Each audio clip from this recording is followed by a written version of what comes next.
Assalamualaikum warahmatullahi wabarakatuh. Anak-anakku sekalian, siswa baru SMKN 1 Sukorejo, marilah kita lanjutkan pada sesi kedua tentang materi kewirausahaan. Kali ini saya akan berbagi materi bagaimana cara kita menjadi wirausahawan yang sukses. Mungkinkah bisnis tanpa modal? Modal bisa berupa uang, bisa berupa barang. Mengapa tidak? Kita bisa memulai bisnis tanpa modal. Benarkah modal itu merupakan kebutuhan utama untuk memulai sebuah usaha? Atau kita tidak berani memulai karena takut gagal? Jadi ada dua kemungkinan, apakah kita tidak punya modal ataukah kita takut gagal.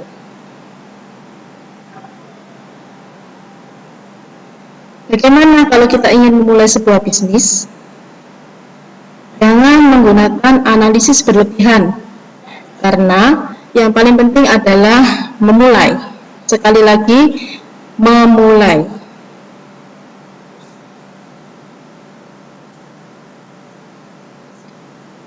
Faktor apa yang mempengaruhi keberhasilan usaha? Yang pertama adalah kemampuan kita berkomunikasi.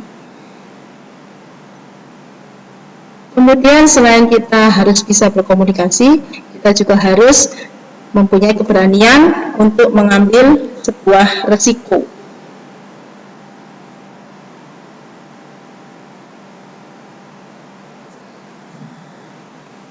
Selanjutnya adalah bagaimana kita mampu untuk berorganisasi, bagaimana kita bisa mengumpulkan orang, bagaimana kita bisa berkumpul dengan orang, bagaimana kita bisa mengatur orang-orang yang ada di sekitar kita.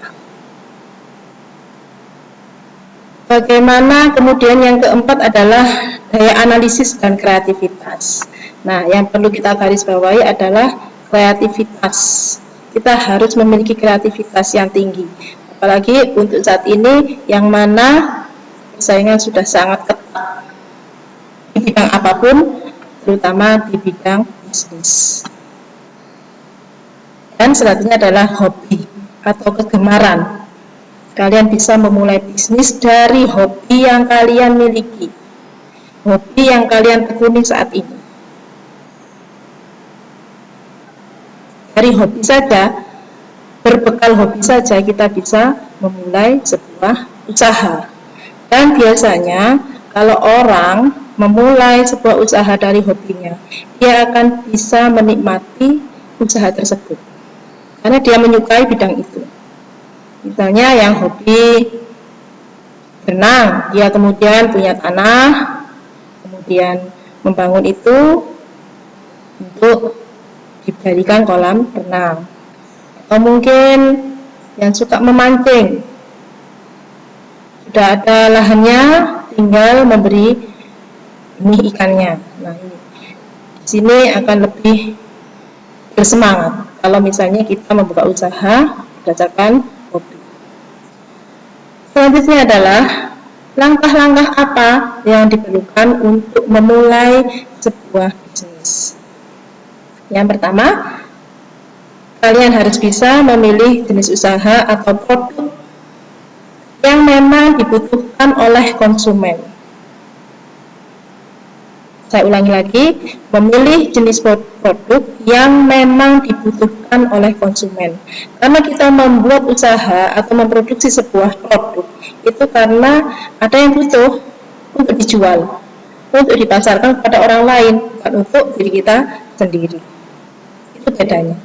Jadi meskipun tadi berawal dari hobi, kesukaan kalian, tapi kalau itu memang disukai juga oleh orang lain, berarti bisa dipilih untuk menjadi jenis usaha yang kalian jalankan. Bagaimana memilih jenis usaha? Yang pertama di sini memilih jenis usaha atau produk adalah jenis usaha yang dipilih dapat dimulai dari hobi atau sesuai dengan arah yang diimpikan sehingga mampu untuk membangun semangat memulai usaha.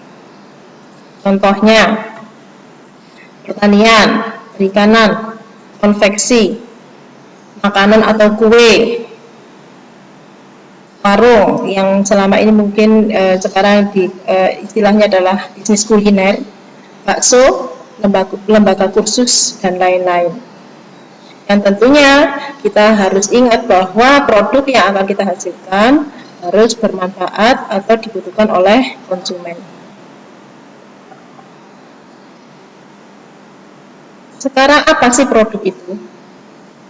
Produk adalah segala sesuatu yang dihasilkan dan dapat ditawarkan melalui mekanisme pasar guna memenuhi kebutuhan dan memuaskan keinginan pelanggan. Itu produk. Bagaimana proses pengembangan produk? Yang pertama yang dilihat adalah kebutuhan pelanggan. Ya. Di sini kebutuhan pelanggan, kekuatan lembaga, penetapan posisi kompetitif atau persaingan. Jadi kalau misalnya kita lihat pada bagan yang saya tampilkan adalah berbagai tingkatan produk. Yang pertama adalah produk inti, yang kedua produk aktual, kemudian bahannya, ya, produk aktual itu bahan yang berupa bahan. Kemudian produk tambahan adalah aksesorisnya. Kita atau kalian nanti memulai atau membuat produk yang mana, apakah termasuk produk inti atau bahannya atau cuma sekedar aksesoris. Nah, kemudian di sini samping sini kebutuhan pelanggan, ya, di sini berkaitan dengan kompetisi yang ada. Yang pertama adalah membuat rancangan produk. Membuat rancangan. Setelah itu kemudian membuat pilot test atau produk yang akan menjadi testing atau percobaan. Setelah itu produknya diluncurkan ke pasar atau hanya sekedar survei, tapi produk yang kita berikan atau kita luncurkan ke pasar itu memang sudah menjadi produk kita. Kemudian mengevaluasi dari segala persiapan yang sudah dilakukan, dan yang terakhir di sini adalah riset pasar. Dari hasil riset pasar ini nanti kita akan mendapatkan data tentang produk apa yang memang dibutuhkan dan disukai oleh konsumen, yang nantinya akan menjadikan masukan bagi rancangan produk berikutnya kalau memang produknya masih harus direvisi. Kalau memang produknya sudah sesuai dengan yang diinginkan konsumen, berarti kita tinggal melanjutkan dari rancangan yang pertama.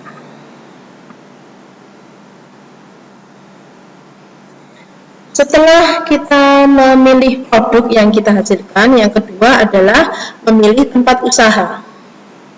Di sini ada gambar mall, ya, kemudian ada di pasar tradisional, ada rumah makan, di sini toko atau restoran pun, dan sebagainya. Tempat usaha dipilih berdasarkan pada jenis produk serta kemudahan dalam melakukan penjualan.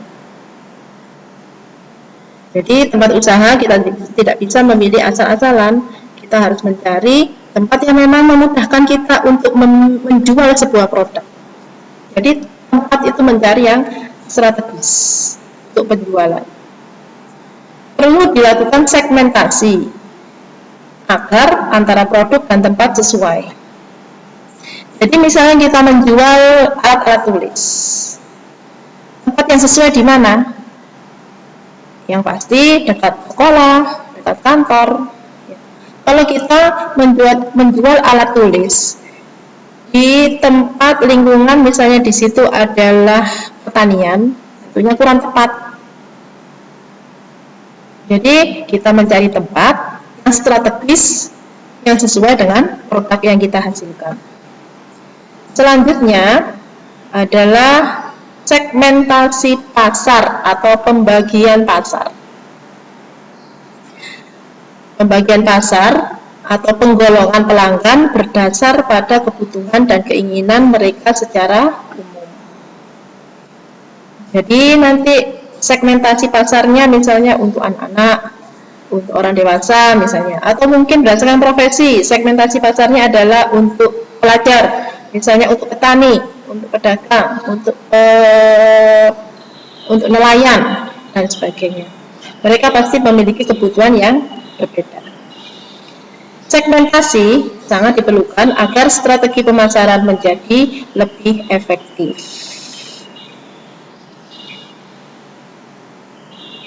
Nah, setelah kita menentukan segmentasi pasar, selanjutnya adalah persaingan dan posisi pasar. Saat ini usaha apapun pasti akan menghadapi atau pasti punya saingan atau rival. Yang perlu kita tahu tentang pesaing kita, yang pertama adalah, jadi agar kita bisa memenangkan persaingan, kita harus tahu betul siapa pesaing kita.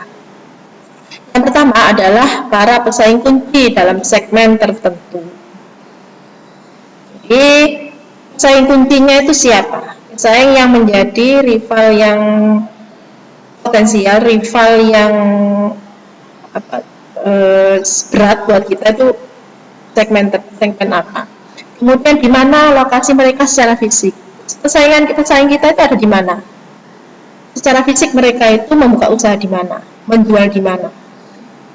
Yang ketiga adalah apa saja seluruh komponen bauran pemasaran mereka. Jadi mereka itu menggunakan marketing mix apa? Strategi apa dalam memasarkan produk mereka? Yang keempat, apa kekuatan dan kelemahan kunci dari pesaing? Nah, jadi kalau kita ingin memenangkan persaingan, kita harus tahu mereka kekuatannya apa dan kelemahan mereka apa. Nanti itu yang akan kita menangkan. Keunggulan kompetitif bukanlah apa yang Anda lakukan paling baik, tetapi apa yang Anda lakukan lebih baik dari seluruh pesaing Anda. Jadi kalau kita ingin memenangkan persaingan, kita harus melakukan sesuatu yang lebih baik dari pesaing kita. Selanjutnya adalah strategi penetapan harga ekspor. Di sini menetapkan harga. Yang pertama adalah yang dimaksud, ini mungkin kalau untuk yang ekspor ya, tapi kalau misalnya untuk usaha masih awal, mungkin belum sampai pada ekspor, masih dipasarkan di daerah kita masing-masing. Yang dimaksud dengan menetapkan harga adalah proses untuk menghitung semua biaya yang terjadi, ditambahkan dengan keuntungan yang akan diperoleh dengan memperhitungkan resiko. Jadi misalnya kita membuat makanan, risikonya apa? Risikonya misalnya tidak laku, ya, atau mungkin laku hanya separuh. Berarti nanti kita menentukan harganya. Kalau bisa ketika separuh itu sudah laku, modal sudah kembali dan kita sudah dapat keuntungan. Yang kedua adalah menetapkan harga. Juga dimaksudkan untuk mempermudah pendelegasian kepada para karyawan. Jadi harga memang harus ditetapkan dan karyawan terutama yang marketing itu harus tahu harga yang kita inginkan seperti apa. Yang adalah tujuan menetapkan harga. Pertama adalah memaksimalkan pendapatan sekarang. Makanya ada beberapa produk yang ketika baru muncul itu harganya sangat mahal. Karena mereka menganggap bahwa pendapatan harus dimaksimalkan untuk awal-awal pembuatan atau pemasaran sebuah produk. Yang kedua memaksimalkan keuntungan sekarang. Jadi apabila memang produknya lagi laku, itu kalau bisa kita mendapatkan keuntungan sebanyak-banyaknya. Kemudian memaksimalkan kuantitas, jumlah produk yang laku nanti berapa itu dimaksimalkan. Yang keempat, kepemimpinan bermutu.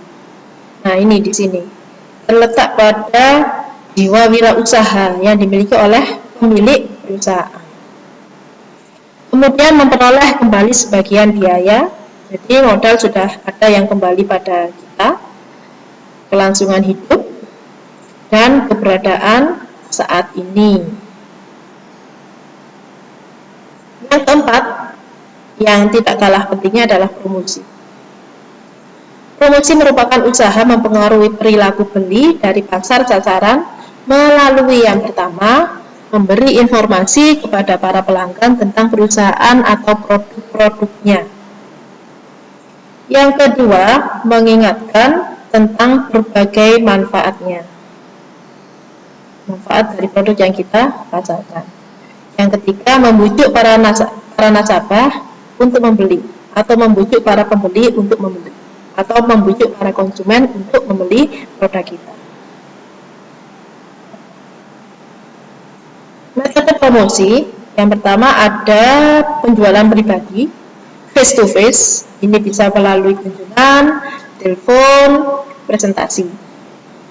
Kemudian pemasangan iklan bisa melalui surat kabar, radio, TV, kirim langsung via kantor pos, papan reklame, kemudian poster, buletin, brosur, atau selebaran.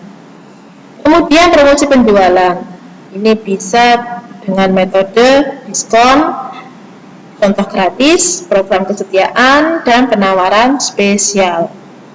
Yang keempat adalah publisitas. Bisa dengan metode hubungan pelanggan prima, sponsor peristiwa olahraga, budaya, masyarakat, dan organisasi amal. Kemudian dukungan dari para selebriti, hadiah gratis bagi perusahaan, produknya, atau kedua-duanya.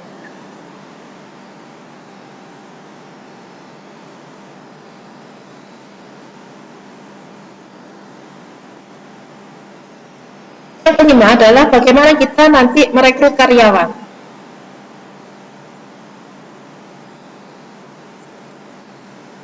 Di sini nanti ada perilaku dikaitkan dengan skill atau kemampuan. Ya, dalam gambar ini perilaku nanti dihubungkan dengan skill atau keahlian dari seorang karyawan.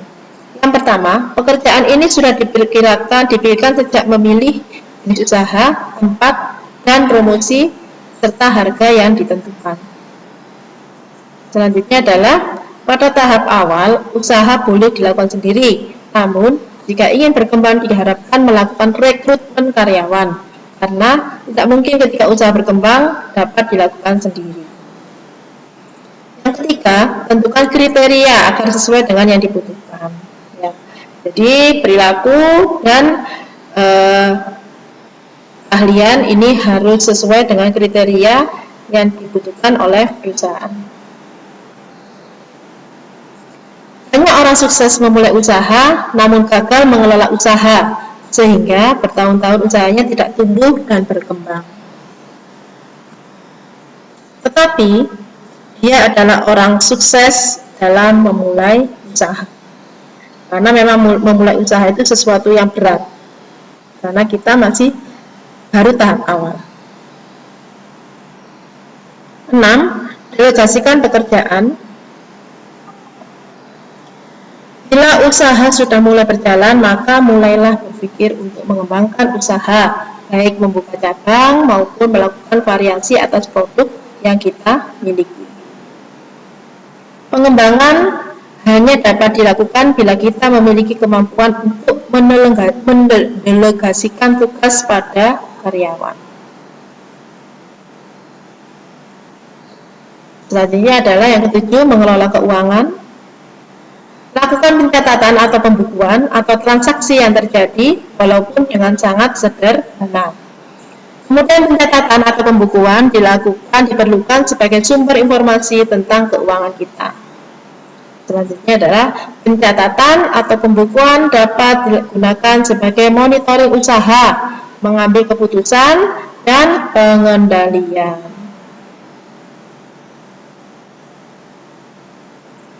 Sembilan, melakukan fungsi manajemen.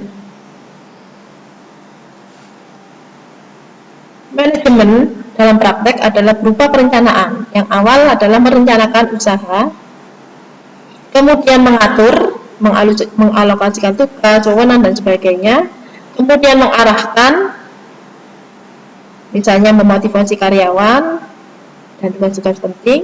Yang terakhir adalah mengontrol, memastikan bahwa organisasi bergerak ke arah pencapaian tujuan dari sebuah organisasi. 8. Melakukan kontrol usaha. Ketika usaha sudah mulai berkembang, maka fungsi kontrol sudah wajib dilaksanakan. Melakukan kontrol berfungsi untuk mengelola usaha lebih baik, karena fungsi kontrol dalam rangka mempertahankan pelanggan. Kontrol dilakukan mulai dari bahan yang digunakan, kualitas karyawan, harga, tempat, teknik promosi, serta variasi usaha. Variasi produk yang berupa variasi produk. Dalam renungan akan kita temukan ide-ide besar, tapi hanya yang melakukan aksi nyata yang akan mendapatkan hasil yang besar.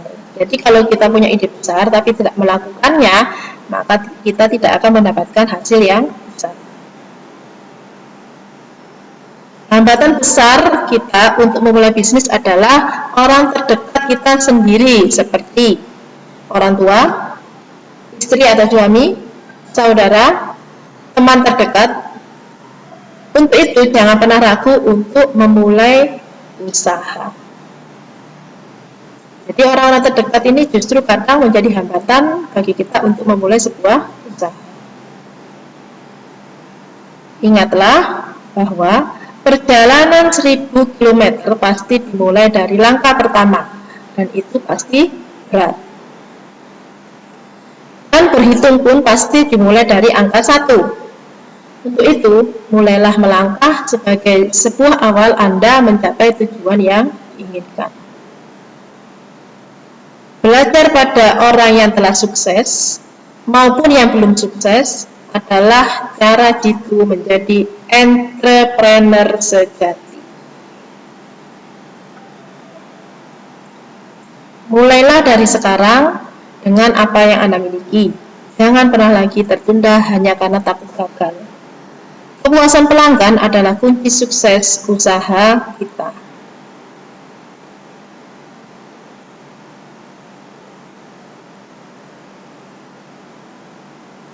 Sekian, terima kasih. Mudah-mudahan bermanfaat buat kalian dan bisa menjadikan inspirasi buat kalian untuk memulai usaha mulai saat ini.